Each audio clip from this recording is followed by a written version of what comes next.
A Moonlight Fable. There was once a little man whose mother made him a beautiful suit of clothes.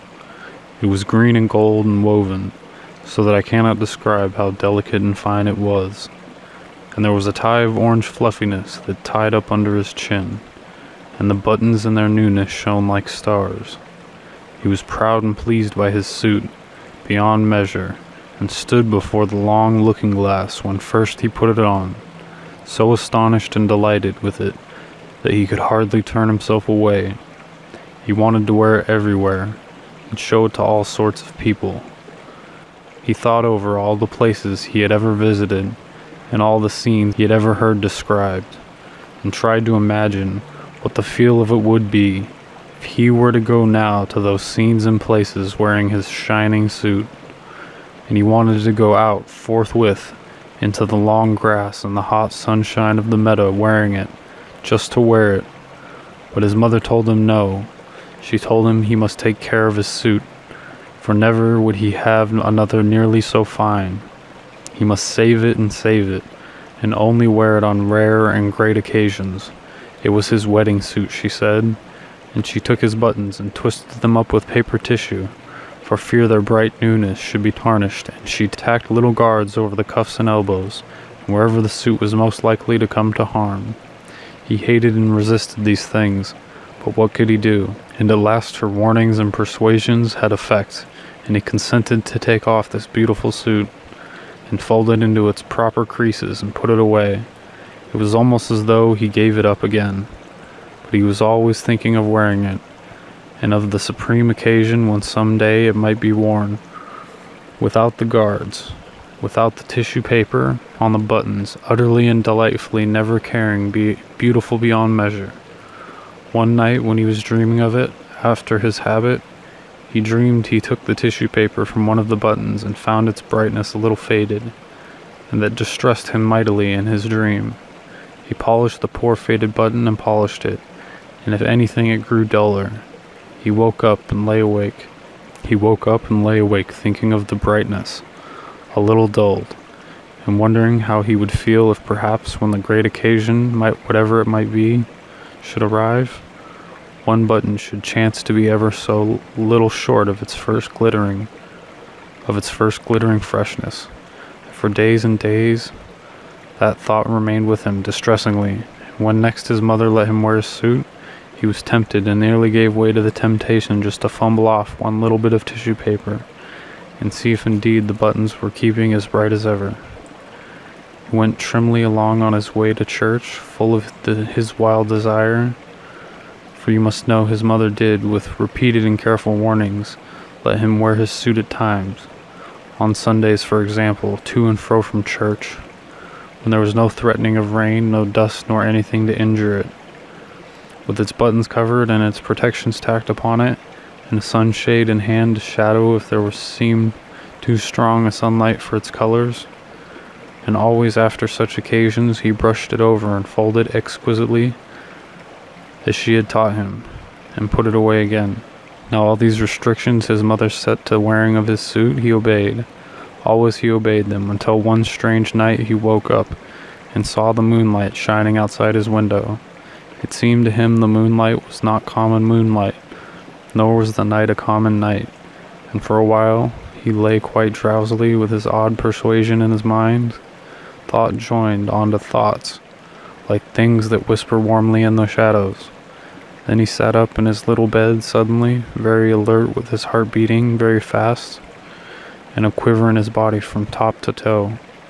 He had made up his mind. He knew now that he was going to wear his suit as it should be worn. He had no doubt in the matter. He was afraid, terribly afraid, but glad. He got out of his bed and stood a moment by the window, looking at the moonshine-flooded garden, and trembling at the thing he meant to do. The air was full of a minute clamor of crickets and murmurings, of the infinitesimal shouting of little living things. He went very, very gently across the creaking boards, for fear that he might wake the sleeping house, to the big dark clothes press wherein his beautiful suit lay folded, and took it out garment by garment, and softly and very eagerly tore off its tissue paper, covering in its tacked protections until there it was, perfect and delightful, as he had seen it when first his mother had given it to him. A long time it seemed to go. Not a button had tarnished, not a thread had faded on his dear suit of his. He was glad enough for weeping as in a noiseless hurry he put it on, and then back he went soft and quick to the window and looked out upon the garden and stood there for a minute, shining in the moonlight, with his buttons twinkling like stars. Before he got out on the sill, and making as little of a rustling as he could, clambered down to the garden path below. He stood before his mother's house, and it was white and nearly as plain as by day, with every window blind but its own shut like an eye that sleeps. The trees cast still shadows like intricate black lace upon the wall. The garden in the moonlight was very different from the garden by day. Moonshine was tangled in the hedges and stretched in phantom cobwebs, from spray to spray. Every flower was gleaming white or crimson black, and the air was aquiver with the thridding of small crickets and nightingales singing unseen in the depths of the trees.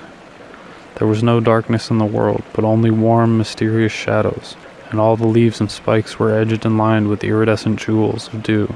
The night was warmer than any night had ever been, the heavens by some miracle at once vaster and nearer. In spite of the great ivory-tinted moon that ruled the world, the sky was full of stars. The little man did not shout nor sing for all his infinite gladness. He stood for a time like one awe-stricken, and then with a queer small cry, and holding out his arms, he ran out as if he would embrace at once the whole warm round immensity of the world. He did not follow the neat set paths that cut the garden squarely, but thrust across the beds and through the wet tall scented herbs, through the night stalk and the nicotine and the clusters of phantom white mallow flowers, and through the thickets of southern wood and lavender, and knee-deep across a wide space of mignonite. He came to the great hedge, and he thrust his way through it, and through the thorns of the brambles. And though the thorns of the brambles scored him deeply and tore the threads from his wonderful suit, and though burrs and goosegrass and havers caught and clung to him, he did not care. He did not care, for he knew it was all a part of the wearing for which he had longed. "I am glad I put on my suit," he said. "I am glad I wore my suit." Beyond the hedge he came to the duck pond, or at least to what was the duck pond, by day. But by night it was a great bowl of silver moonshine, all noisy with singing frogs, of wonderful silver moonshine, twisted and clotted with strange patternings. And the little man ran down into its waters between the thin black rushes, knee-deep and waist-deep to his shoulders, smiting the water to black and shining wavelets with either hand, amid which the stars were netted in the tangled reflections of the brooding tree upon the bank. He waited until he swam, and so he crossed the pond and came out upon the other side, trailing as it seemed to him, not duckweed, but very silver in the long clinging dripping masses. And up he went through the transfigured tangles of the willow herb and the uncut seeding grass of the farther bank. And so he came glad and breathless into the high road. "I am glad," he said, "beyond measure that I had clothes that fitted this occasion."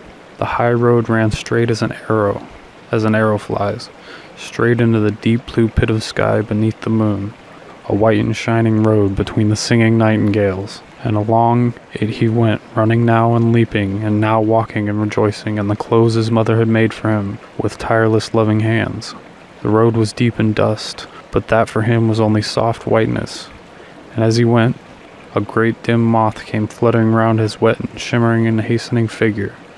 At first he did not heed the moth, and then he waved his hands at it, and made a sort of dance with it as it circled round his head.